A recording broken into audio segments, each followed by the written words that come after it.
Hello everyone, कैसे हो आप सब। एक बार पुनः स्वागत है आप सभी का हमारे अपने YouTube channel A to Z biology classes पर।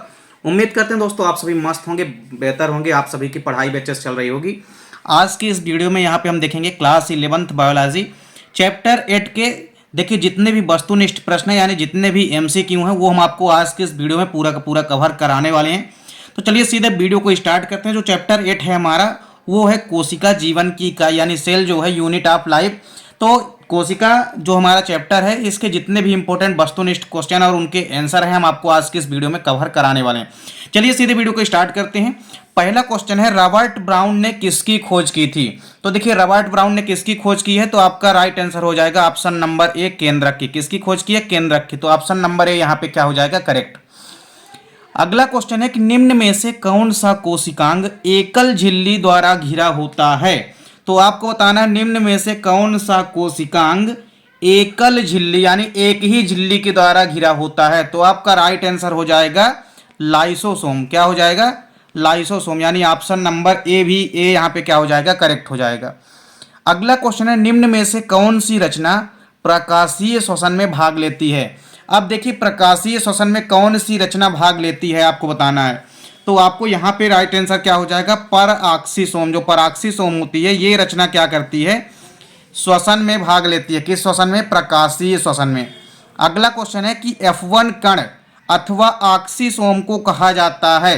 तो F1 कण जो होते हैं अथवा जो ऑक्सीसोम होते हैं उनको क्या कहा जाता है? तो उनको कहा जाता है फर्नांडिस कण। क्या कहा जाता है? उनको फर्नांडिस कण कहा जाता है। अगला क्वेश्चन है कि एंडोप्लाज्मिक रेटिकुलम शब्द का प्रयोग सबसे पहले किसने किया। तो आपको बताना है एंडोप्लाज्मिक रेटिकुलम यानी अंतःप्रदब्बी जालिका शब्द का प्रयोग सबसे पहले किसने किया। तो आपको याद रखना है डी दुबे। किसने? डी दुबे यानी डी ड्यूल यहाँ पे है तो डी ड्यूल या डी दुबे।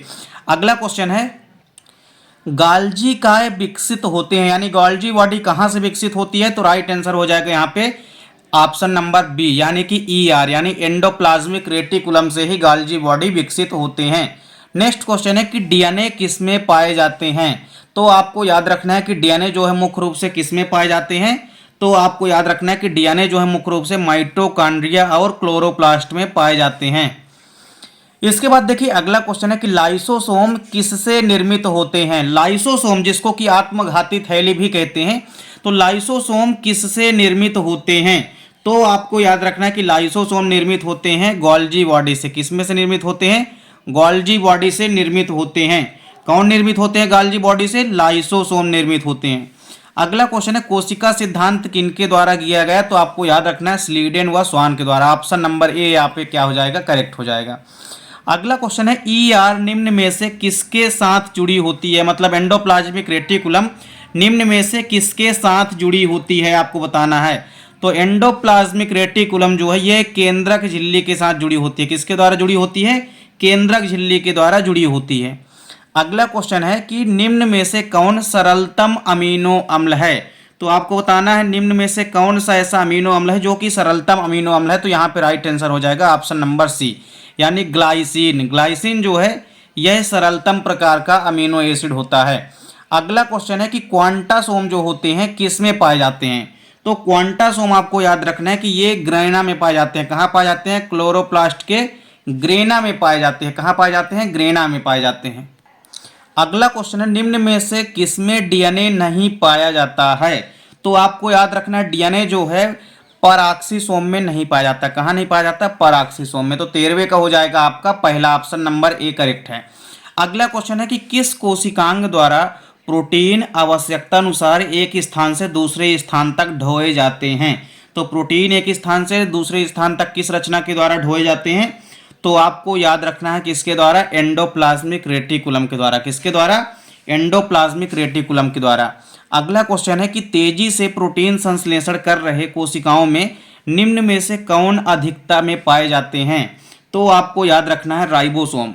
यदि कोई भी प्रोटीन संश्लेषण की दर कर रहे होते हैं तो उनमें निम्न में से कौन से ज़्यादा मात्रा में पाए जाते हैं। तो राइबोसोम, क्योंकि राइबोसोम के अंदर ही प्रोटीन बनते हैं और राइबोसोम को ही हम क्या कहते हैं? प्रोटीन की फैक्ट्री भी कहते हैं।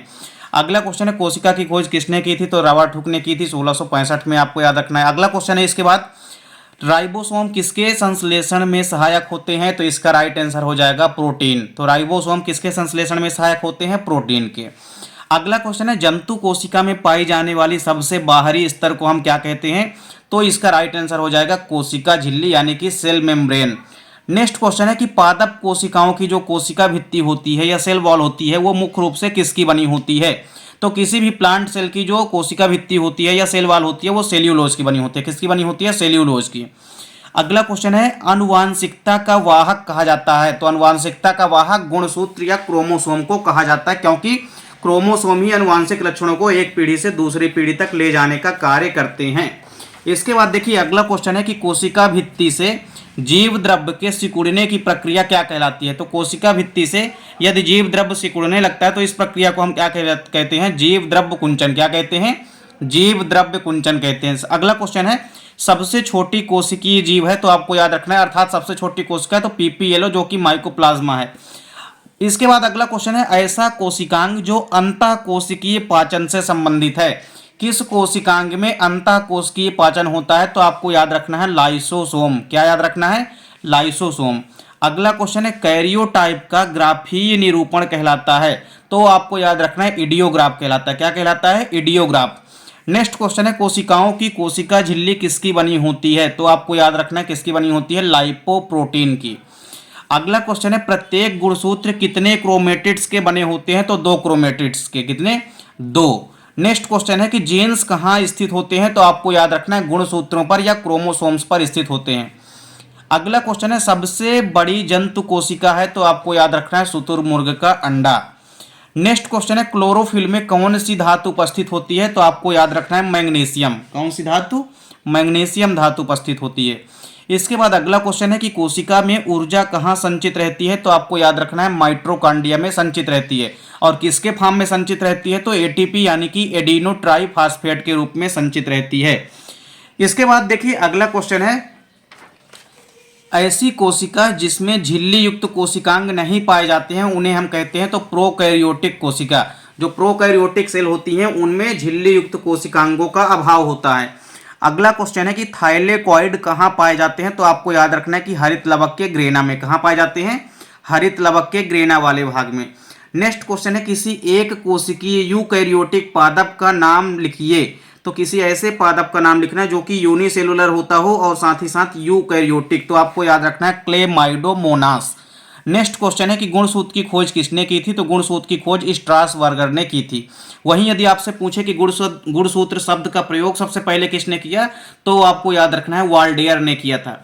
अगला क्वेश्चन है कि प्लाज्मोलेमा शब्द का प्रयोग सबसे पहले किसने किया? तो आपको याद रखना जे क्यू प्लोब ने किया था। तो इस प्रकार यहाँ पे हमने 35 इंपोर्टेंट क्वेश्चन आपको कराए हैं चैप्टर 8 के। तो उम्मीद करता हूँ दोस्तों वीडियो पसंद आई होगी। दोस्तों वीडियो अच्छी लगे तो लाइक और कमेंट जरूर कीजिए, साथ ही साथ अपने दोस्तों के बीच ज़्यादा से ज़्यादा वीडियो को शेयर कीजिए। चैनल पे यदि नए हैं तो चैनल को सब्सक्राइब अवश्य कर लें। मिलते हैं नेक्स्ट वीडियो में, तब तक के लिए जय हिंद, वंदे मातरम।